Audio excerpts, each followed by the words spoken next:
ова издание. Драматична и интензивна дебата на демократските претседателски кандидати. Остри напади врз милиардерот Блумберг. Хаотични состојби во новата преодна македонска влада. Партиски преписки и обвинувања за неодговорност. Не е национална трагедија ако Охрид се најде на црната листа на УНЕСКО. Градоначалникот на Охрид во интервју за Гласот на Америка. Останете со нас. Добро вечер. Го гледате Ньюслеш на Гласот на Америка на македонски. Јас сум Тоше Огњанов. За време на синоќешната дебата на демократите во Лас Вегас, вниманието беше свртено кон Мајкл Блумберг. Мајкл Саливан известува дека милиардерот кој подоцна се приклучи на претседателската трка, многу брзо стана цел на напади. Следат деталите од дебатата. Блумберг се квалификува за дебатата на NBC News, откако партиските официјални лица ги олабавија правилата по неговиот пласман како втор во анкетата објавена во вторникот, веднаш по сенаторот од Вермонт Берни Сандерс.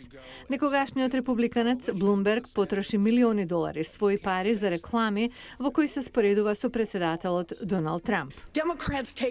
Демократите презимаат огромен ризик ако заменат еден арогантен милиардер со друг. Оваа држава беше добра за богатите многу долго време, а сите други беа заборавени. Блумберг посочи на неговото минато како успешен бизнисмен и поранешен градоначалник на Њу Јорк. Јас сум и филантроп кој не ги наследил парите, туку направил своји пари. И јас ги трошам тие пари да се ослободиме од Доналд Трамп, најлошиот претседател што сме го имале. Поранешниот подпредседател Џо Бајден го нападна Блумберг за неговата политика за борба против криминалот во Њу Јорк, која целела на луѓе од малцински заедници наречена застани и претреси. Таа политика е одвратна и всушност е кршење на секое право што луѓето го имаат. Сенаторот од Вермонт Берни Сандерс од поранешниот градоначалник на Саут Бенд во Индијана и другите беше опишан како екстремен левичар за да ги добие изборите. Тоа што се трудиме да го направиме е конечно да им дадеме глас на луѓето кои по 45 години работа не прават ни паричка повеќе од она што го заработувале пред 45 години. Како да се добијат изборите? Сенаторката Еми Клобучар има одговор. Можеме да номинираме жена за кандидат за претседател на САД. Мислам дека тоа може многу да направи ако го покажеме тоа што го имаме како партија. Кокусите во Невада ќе бидат во сабота, а следната дебата во Јужна Каролина следниот вторник. Проблемот со издавање пасоши ги покажа повеќето функционални проблеми на новата македонска преодна влада. Наместо решенија, партиски преписки и меѓусебни обвинувања. Владимир Мирчевски јавува. Разногласието на релација влада МВР дојде до јавното обвинителство. Оваа институција потврди дека ќе ги проверува наводите изнесени од министерот за внатрешни работи Наќа Чулев дека владата незаконски поништила негови решенија за распоредување. Основното јавно обвинителство информира дека ќе провери дали има неправилности кои би упатиле на извршено кривично дело кое се гони по службена должност. Надлежен јавен обвинител поднесе барање до владата за обезбедување на потребните податоци и писмени докази кои се однесуваат на наводите со општо обвинителството, кое проверува и пријава против самиот Чулев поднесен од неговата заменичка за истиот случај на распоредување во структурата на МВР. Друг проблем што покажува дека оваа пржинска влада не функционира како што треба е и неможноста за издавање нови пасоши зашто нема образци на залиха. Наместо решение, јавноста во изминатите денови слуша обвинувања меѓу премиерот и екс-министерот Спасовски и актуелниот шеф на МВР Чулев, кои се дел од една иста влада. Значи, јас сум министер еден месец. Сите овие работи само ги наследив како резултат на несовесното и нестручно работење и непланско на Оливер Спасовски. За таа цел, значи, извршена интерна истрага и произлезе кривична пријава. Јас сум тука. Истражни органи има, слободно нека ги проверат сите аспекти и не бегаме со одговорност ако е моја.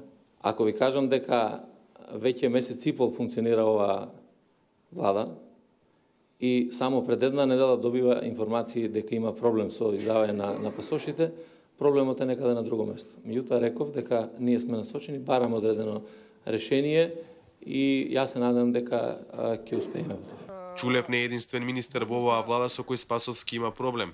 Рашела Мизрахи, која како и Чулев е кадар на ВМРО ДПМН, беше разрешена од функцијата Труд и социјала зашто избегнуваше да го користи името Северна Македонија и држеше пресконференции пред пано на кое стоеше старото уставно име. За Гласот на Америка, од Скопје, Владимир Мирчевски.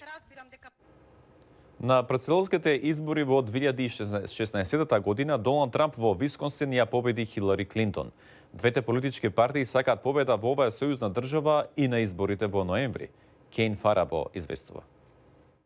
Додека размислува за председателските избори, гласачката од Висконсин Бернадет Райнсфорд верува дека постои една клучна причина зошто Доналд Трамп победи во незината сојузна држава 2016. Хилари не стигна до тука со кампањата и мислиме дека тоа влијаеше. Ова го посочуваат некои од демократите од Висконсин, кои верува дека Хилари Клинтон можеше да победи ако таа лично ги собереше гласачите овде во последните недели од кампањата. Чарлс Френклин е директор на правната школа за истражување на универзитетот Маркет. Тоа кумулативно јавно гласање, вклучително и моето, беше дел од причината што доказите укажуваа на победа на Клинтон овде. Тоа беше голема грешка. Во неколку држави можеби, но не и на национално ниво. Национално гласањето покажа дека Клинтон има предност од 3 поени. Таа всушност го доби гласањето со маргина од околу 2%. Френклин вели дека неколку фактори влијаеле да не се предвиди точен резултатот. Во Висконсин многу неопределени одлуката ја донесува во последните недели од кампањата, кога Трамп се појави во државата повеќе пати. Во меѓувреме, Хилари Клинтон водеше кампања на друго место. Од луѓето кои рекоа дека во последната недела решиле за кого ќе гласаат, 2/3 гласале за Трамп и 1/3 за Клинтон.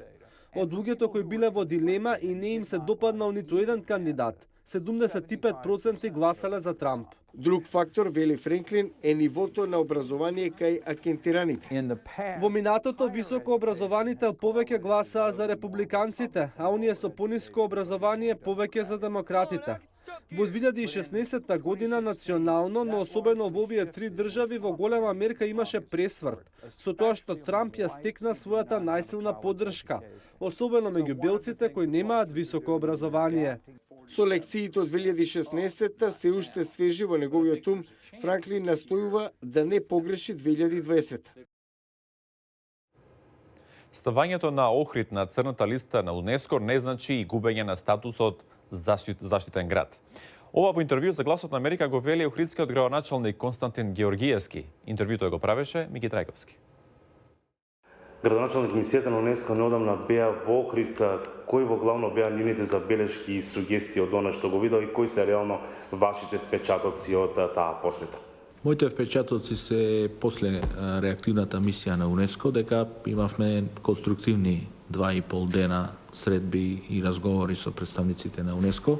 Парат ли тие да бидат срушени сите објекти 409 кои што беа во заштитениот појас, сите предмети всушност? Не. Тие бараат да се направи сега стратешка евалуација на влијание на животната средина на сите тие објекти.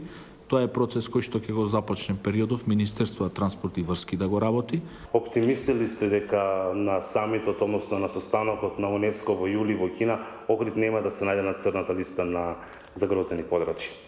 Јас сум оптимиста дека Охрид нема да се најде на црната листа, меѓутоа е малце во целата таа, да речам, медиумска фама која што се дигна околу УНЕСКО и статусот на Охрид, не е никаква национална трагедија ако Охрид се најде на црната листа. Охрид ќе остане понатака како запишан град под заштита на УНЕСКО, меѓутоа ќе биде во листата која што е во опасност, тоа значи дека ќе добиеме ние засилен мониторинг и, да речем, позасилено имплементирање на препораките, меѓутоа не е никаква национална трагедија и не станува збор за губење на статусот на град заштитен под УНЕСКО, кој што е цело време, да речем, своевидно грешно интерпретирано во јавноста и во медиумите. Благодарам за интервјуто за Гласот на Америка.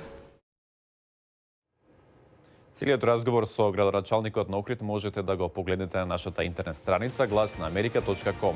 Ви благодарам за вниманието, бидете со нас и утре.